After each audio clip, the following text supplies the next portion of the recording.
Dignité internationale à la frontière du Soudan. Le Tchad vient d'accueillir une nouvelle vague de 400 000 réfugiés soudanais. C'est un pays déjà très pauvre, frappé par l'insécurité alimentaire.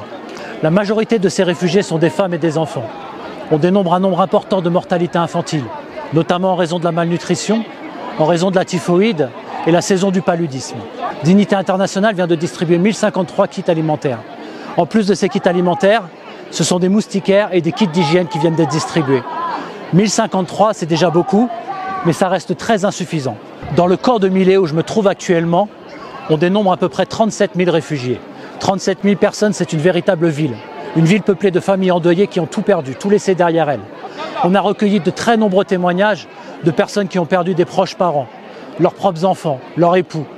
La situation est vraiment extrêmement compliquée. Cela me rappelle un petit peu en 2017, quand avec Dignité internationale, nous étions dans les camps Rohingyas au Bangladesh. À la seule différence près, c'est qu'ici, il n'y a aucune information.